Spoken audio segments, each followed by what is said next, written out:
Monica, great. You had another question. Well, do you still have it? I do. Then let's go. Western Sahara. Yep. There's a vote tomorrow at the Security Council on MINURSO.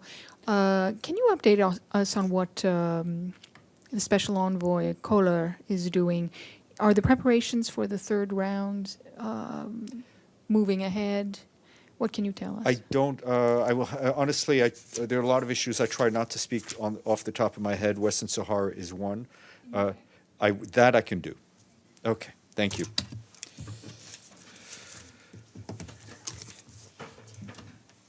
Okay. So, good afternoon, everyone. I hope you are well today as we start another week. And let's start with the event that's happening right now at the General Assembly. Today, the GA is holding an interactive multi-stakeholder hearing on universal health coverage. President María Fernanda Espinosa presided over the opening this morning. She was accompanied by the chef de cabinet of the Secretary General's Ambassador Maria Luiza Ribeiro Viotti and the Deputy Director General of the World Health Organization, Dr. Zsuzsanna Jakab. The head of WHO, Dr. Tedros Ghebreyesus, spoke through a live video conference from DR Congo. The event has 3 sessions to discuss universal health coverage as a driver for inclusive development and prosperity, and as a commitment to equity and the role of multi-sectoral and multi-stakeholder actions and investments for UHC.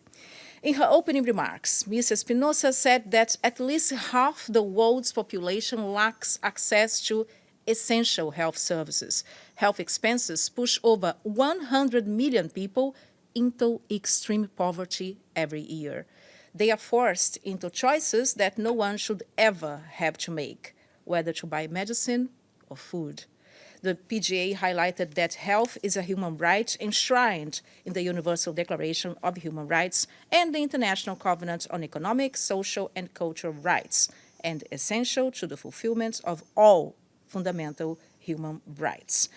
The multi-stakeholder hearing is part of the preparatory process for the GA high-level meeting on universal health coverage, which will take place on 23rd September at the UN. And apart from the presence of member states, you know already, the event today gathers approximately 600 representatives of civil society, participants from local governments, UN entities, the academia, the private sector, and medical associations. And the President of the General Assembly has strongly condemned the attack against the Shabbat synagogue in California over the weekend. Ms. Espinosa said that this was actually a second attack against a house of worship in less than a week.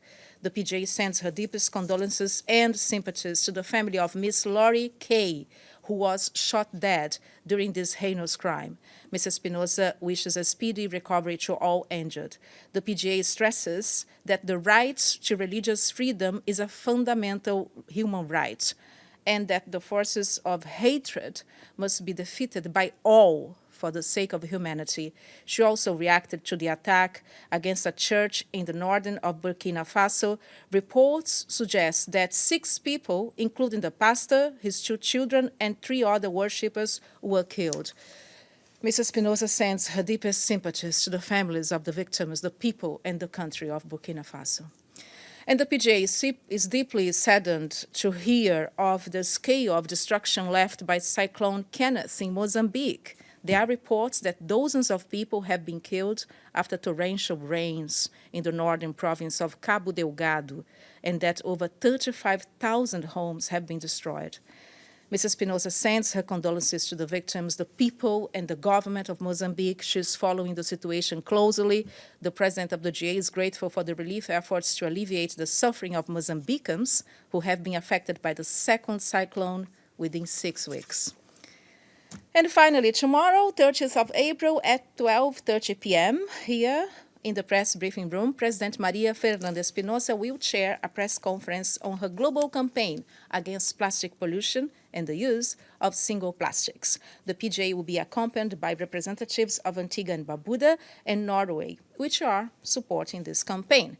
Grammy Award-winning U.S. singer Ashanti, one of the major supporters, will be here too.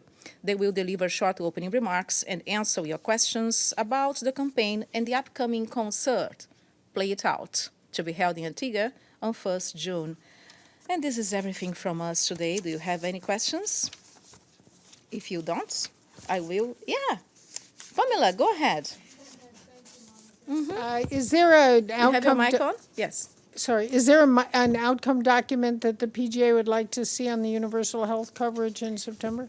Sure. This actually, we are starting with the hearings from different stakeholders, and there is actually Georgia and Thailand are the co-facilitators for this document, which will come up in September. That's correct. Okay, you have a question. Go ahead. About Burkina Faso and religious violence, do you have any indication whether it may be an endogenous phenomenon or it's inspired by groups outside the country, as I understand local people claim? Yeah. Nothing further from the media reports that you must have been seen as well, and that we hope that this will be fully investigated and perpetrators should be held accountable for that. Any other questions? No? So I wish you, my friends, a very good week, and I see you tomorrow for the PGA's press conference. Thank you.